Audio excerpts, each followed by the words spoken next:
मामले में दलीलों का दौर जारी है। याचिकाकर्ता के वकील अभिषेक मनु सिंघवी इस वक्त अपनी दलील रख रहे हैं। सिंघवी ने कहा कि इस आदेश से एक विशेष वर्ग को आर्थिक रूप से बहिष्कार करने की कोशिश की जा रही है। तो ये मामला सुप्रीम कोर्ट में पहुंच चुका है। कोर्ट के बाहर एक तरफ विपक्ष सरकार के इस फैसले को लेकर हमलावर है और इसे एक समुदाय विशेष को टारगेट करने वाला फैसला बताया जा रहा है, तो वहीं कोर्ट के अंदर भी इसे एक समुदाय विशेष का आर्थिक बहिष्कार करने वाला फैसला बताया जा रहा है। अभिषेक मनु सिंघवी दलील रख रहे हैं और वो सीधा तौर पर कह रहे हैं कि विशेष समुदाय के आर्थिक बहिष्कार की कोशिश इस फैसले से की जा रही है। कांवड़ यात्रा में पहले कभी ये नियम लागू नहीं हुआ। कांवड़ यात्रा तो कई सालों से चल रही है और ऐसे में ये नियम अचानक लागू करना इस तरफ इशारा करता है कि सरकार की मंशा ठीक नहीं है।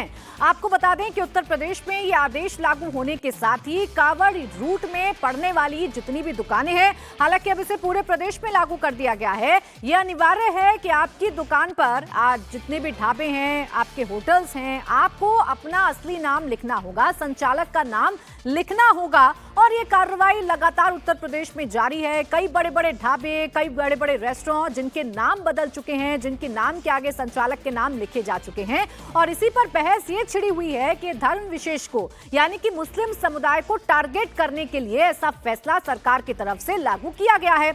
हालांकि सरकार की अपनी दलील है और सरकार ये कह रही है कि कुछ भी नया नहीं किया गया है। 2006 में मुलायम सरकार के दौरान ये कानून जो है वो पास हुआ था, उस वक्त ये नियम लागू किए गए थे और अब इसे पूरी तरीके से प्रदेश में लागू करवाया जा रहा है।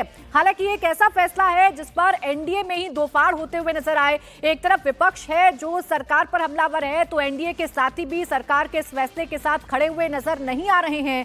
आरएलडी अध्यक्ष जयंत चौधरी ने तो ये कहकर सबको चौंका दिया कि क्या आप कुर्ते पर भी नाम लिखवाइएगा और नाम देखकर ये तय करिएगा कि आपको हाथ मिलाना है या आपको गले लगाना है। अब ये पूरा मामला सुप्रीम कोर्ट में पहुंच चुका है। सुप्रीम कोर्ट में इस मामले में सुनवाई हो रही है। अभिषेक मनु सिंघवी याचिकाकर्ता के वकील के तौर पर इस वक्त कोर्ट में अपीयर हो रहे हैं, अपनी दलील रख रहे हैं और अभिषेक मनु सिंघवी ये कह रहे हैं कि कांवड़ रूट पर नेम प्लेट का आदेश जो सरकार की तरफ से पारित किया गया है या जो आदेश लागू किया गया है वो पूरी तरीके से विशेष समुदाय को टारगेट करने वाला है। ऐसा लग रहा है जैसे आर्थिक बहिष्कार विशेष समुदाय का करने की मंशा सरकार की है। हालांकि सरकार बार बार ये कह रही है कि कानून व्यवस्था, लॉ एंड ऑर्डर को देखते हुए ये अनिवार्य है ताकि कोई अपना नाम छिपाकर कोई ऐसी हरकत ना करे जिससे कांवड़ यात्रियों को परेशानियों का सामना करना पड़े या कांवड़ रूट में किसी भी तरीके से लॉ एंड ऑर्डर के बिगड़ने की सिचुएशन पैदा हो जाए।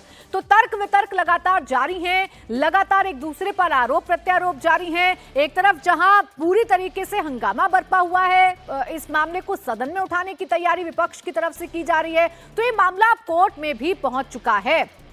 शोएब रजा मेरे सहयोगी इस वक्त जुड़ गए ज्यादा जानकारी के साथ। शोएब, अभी तक जो दलीलें रखी गई हैं सुप्रीम कोर्ट के अंदर, उससे तो यही समझ में आ रहा है कि पूरी तरीके से अभिषेक मनु सिंघवी ये बताने की कोशिश कर रहे हैं कि सरकार का ये फैसला एक विशेष समुदाय यानी मुस्लिम समुदाय के खिलाफ है, टारगेट करने वाला है।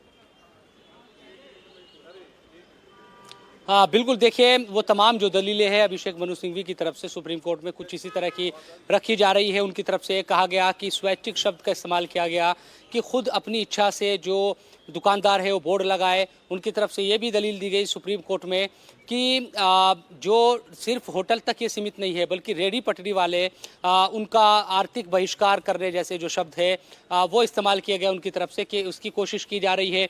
इसी तरह से हम आगे देखते हैं कि सिंघवी ये भी कहते हैं कि उज्जैन का जिक्र किया जाता है क्योंकि कोर्ट ने पूछा था कि क्या कोई लिखित में ऐसा ऑर्डर है जिससे ये पता चल सके कि सरकार की तरफ से दरअसल क्या कहा गया है।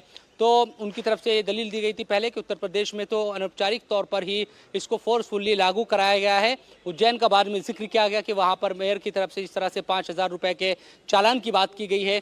तो वहाँ का जिक्र करते हुए इस बात का सबूत देने की कोशिश की गई कि लिखित में भी कई जगहों पर इस तरह की कोशिशें हो रही है। इसी तरह सिंघवी कह रहे हैं कि जो बहुत सारे हिंदुओं के द्वारा चलाए जाने वाले शुद्ध रेस्टोरेंट है जहाँ पर मुस्लिम कर्मचारी भी हो सकते हैं, लेकिन ये बात सामने आने लगेगी कि बहुत सारे जो लोग हैं वो मुस्लिम कर्मचारियों के हाथ से बना हुआ खाना नहीं खाना चाहते। कुल मिलाकर ये कोशिश की जा रही है क्योंकि महुआ मित्रा के वकील है और भी कई जो एनजीओज है वो पहुंची है सुप्रीम कोर्ट में कि ये जो फैसला है ये सांप्रदायिक फैसला है और भेदभाव पैदा करने वाला है। ये तमाम जो दलीलें हैं वो सिंघवी की तरफ से रखी जा रही है। हालांकि कोर्ट इसको सुन रही है। अब देखना ये होगा कि सुप्रीम कोर्ट की तरफ से किस तरह के जो आदेश है या निर्देश है वो दिए जाते हैं। लेकिन कुल मिलाकर अभी तक की जो दलीलें हैं वो उससे नज़र यही आता है कि उत्तर प्रदेश सरकार पर, खासतौर पर जो मुजफ्फरनगर का जिक्र किया गया बाकायदा, और अभिषेक मनु सिंघवी ये भी बता रहे हैं कि मैं उस रूट पर गया हूँ, किस तरह की चीज़ें वहाँ पर सामने आती है। कांवड़ यात्रा का जिक्र किया गया कि अब से नहीं है कांवड़ यात्रा की कोई 10 साल या 15 साल से हो, बल्कि सदियों से चली आ रही है। ये तमाम बातें अभी तक कही गई है।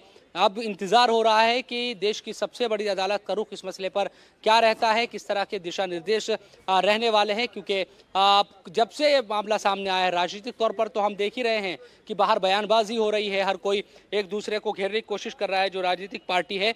लेकिन अब कानूनी तौर पर भी इस पर निगाह लग गई है कि दरअसल अदालत का कोई निर्देश इस मामले पर आता है या जो फैसला सरकार की तरफ से, क्योंकि सरकार की तरफ से भले ही लिखित में या इस तरह से कोई जारी ना हुआ हो, लेकिन ये ज़रूर कहा जा रहा है, उत्तर प्रदेश सरकार में शामिल लोग भी कह रहे हैं और अधिकारियों से भी जब शुरुआत मुजफ्फरनगर के एसएसपी की जो बात सामने आई थी मीडिया में भी, उन्होंने कहा था कि उनका जो मकसद है किसी रिलीजियस अगर देखें तो उस आधार पर नहीं है कि किसी के धार्मिक आधार पर हमने ये फैसला किया है, बल्कि जो स्वच्छता है, इसके अलावा पवित्रता और शुद्धता की जो बात है वो कही जा रही है कि इन तमाम चीज़ों का आधार बनाकर फैसला किया गया है।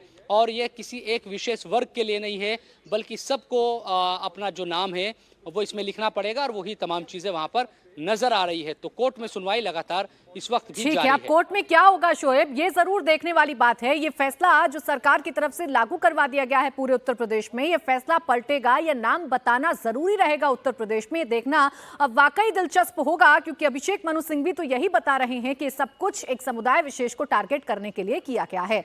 शुक्रिया आपका शोएब तमाम जानकारी के लिए।